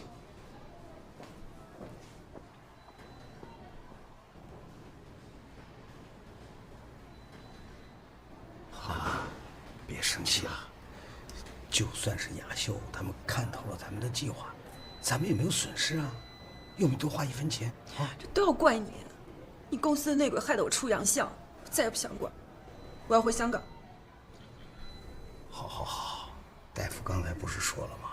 你血压有些偏高，为了咱们的孩子，咱就留院观察观察啊。我不想待在这个鬼地方嘛。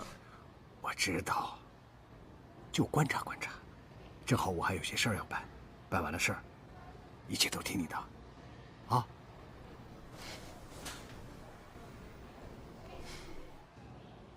雅雅，不生气了啊。嘉浩，这件怎么样？好不好看？嘉浩，这件怎么样？好不好看？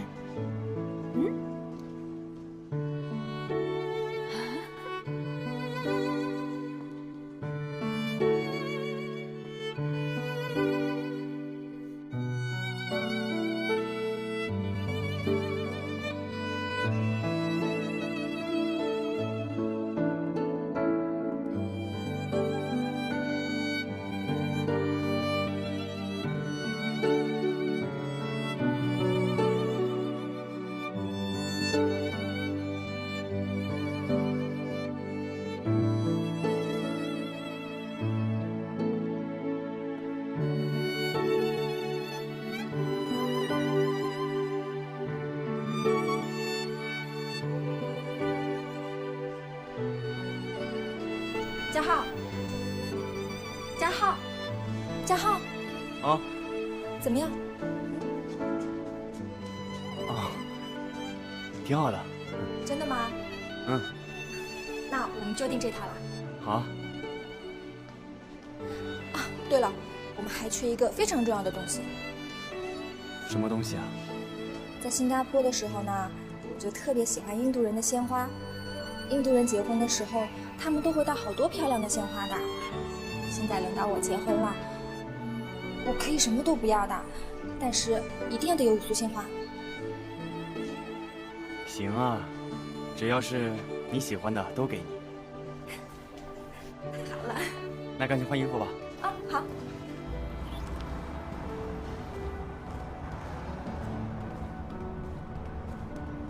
到啦，就是这家。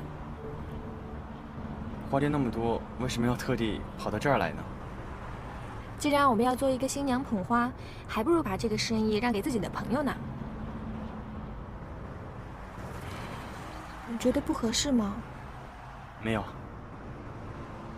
进去吧。嗯。啊，你怎么来了？安妮。你们的花真的好漂亮哎。对了，可不可以帮我包一个新娘的捧花？当然没问题。你没有搞错呀？你带他来干嘛？你故意气聪儿的？我哪敢呀！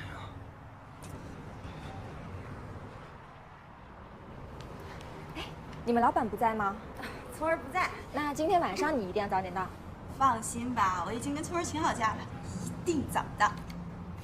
如果村儿没事的话，你可以带他一起来参加我们的婚礼。你以为谁都像你那么大方吗？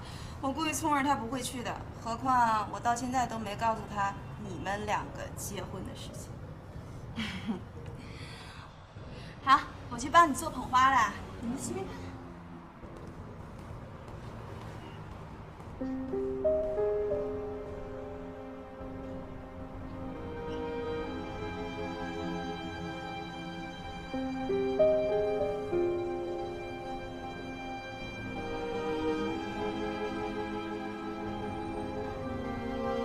我要出院。陆小姐，医生说你暂时还不能出院，而且你朋友也没有到，你就这样走了，我该怎么向他交代啊？我出不出院和他没关系，你出去。这是怎么了？对不起啊。哎呦，又生气了，怪我回来晚了。我要出院，现在马上。你马上给我买今天晚上回香港的机票。瑶瑶，我跟你说啊，现在除了你和孩子，这世界上没有任何事情比这更重要了。你听我跟你说，自打我知道你怀了咱们的孩子，我是又兴奋又担心。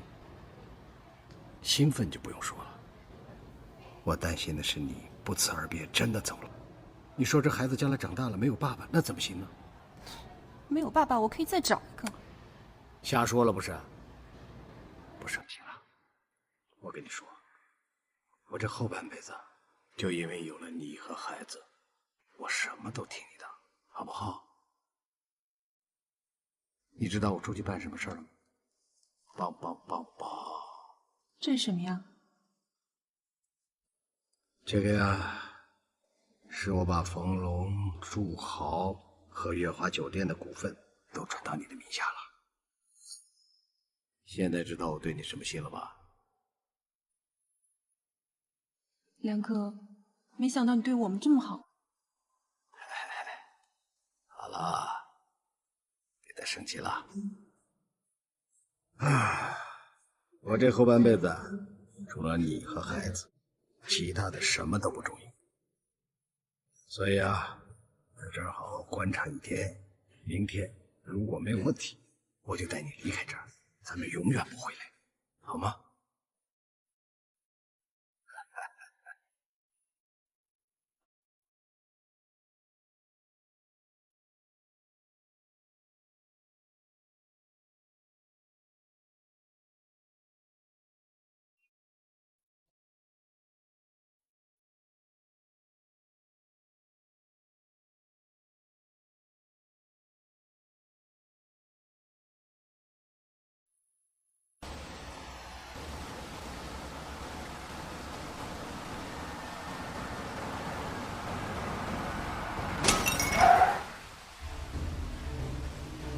别下车！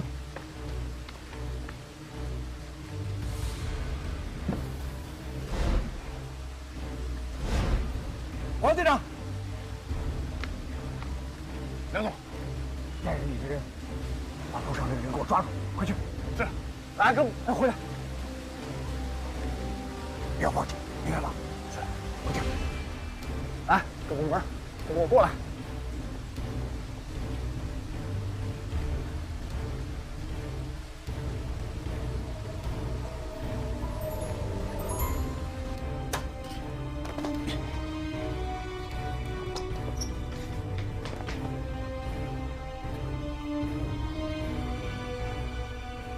抓我早晚弄死你！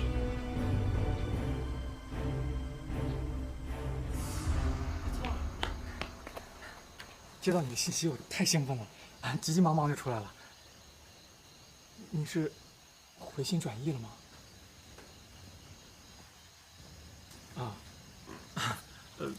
不是也没关系。不过你有任何事情找我，我都会第一时间出现在你身边的。无论以什么身份，我都愿意。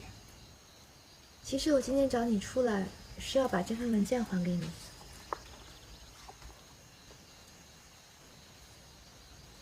晴儿，这份文件你怎么还没有给嘉浩啊？嘉浩跟小薇正在办婚礼，我觉得我这个时候出现特别不合适。而且你跟我说过，说这份文件对嘉浩很重要，所以我想还是你给他比较妥当。要是没什么事的话，我就先走了，你保重。聪儿，你等一下，你今天来见我，就只是为了给我这份文件的吗？我知道你这段时间心里不好受，但你知不知道我都经历了些什么？我都快要活不下去了。但即便是这样，你也不愿意多关心我一下吗？到底发生什么事了？我知道了我爸所有的秘密，我没有办法原谅他，但也没有勇气去揭发他。我今天知道了一件更可怕的事。我刚从医院回来，我发现我爸的那个女人，竟然怀了他的骨肉。那个女人怀了你爸爸的孩子？我觉得她一定是鬼迷心窍了。她竟然把所有公证过的文件都给了那个女人，还把自己的股权也转给了她。看样子，他们是要双宿双飞，永远离开这里了。可是怎么会这样呢？你爸爸平常不是把所有的希望都寄托在你一个人身上吗？那如果真的是这样的话，你将来怎么办啊？聪儿，我不在乎钱，哪怕他把所有的钱都给那个女人，我只是想证明给你看，我和我爸不是一类人。聪儿，我现在真的我只剩你了。可是梁峰，我们真的不合适啊。你难道就一点都不喜欢我吗？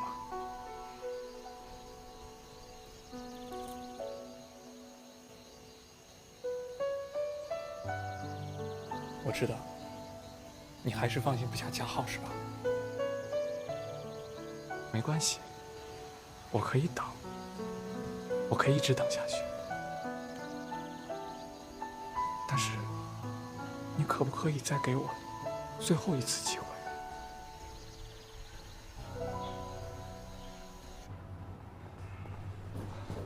梁总，对不起，整个公司都找遍了，就是没找着扔花盆的这个人。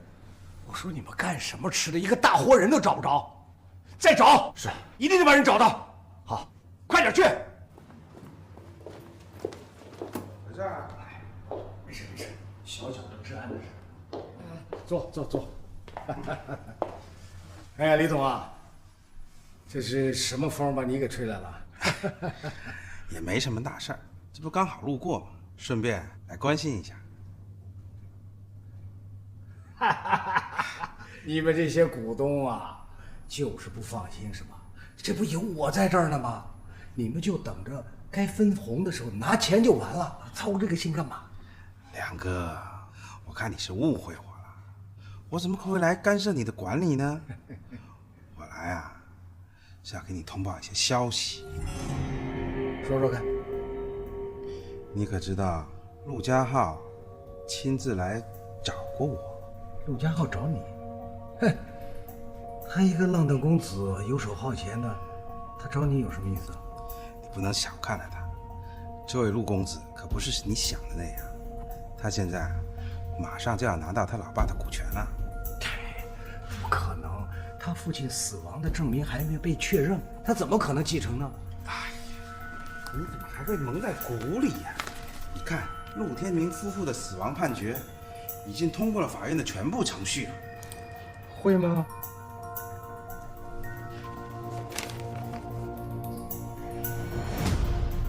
这小子动得挺快的。这小子不简单，据我所知啊，他私下里接触了公司大大小小好几个股东了。他要干嘛？无非就是让我们认清形势，不要站错了队，跟错了人。他没说他想怎么做？这他倒没有详细的说，不过我想，你应该明白，他所做的这一切，可都是冲着你来的呀。